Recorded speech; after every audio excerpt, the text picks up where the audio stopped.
Hi guys, this is Joseph. So after 1 Renuva and 3 sculpture, are you seeing improvement? Definitely more volume in my face. For now it's settled, but it's a work in progress, but I already started seeing results. I want to get more. The Renuva is our latest addition.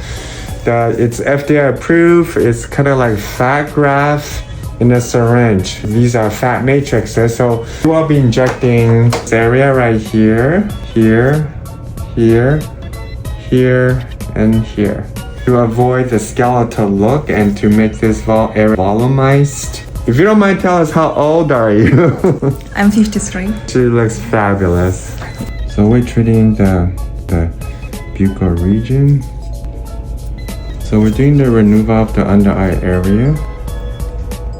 It'll kind of help with the collagen, circles, hollowness.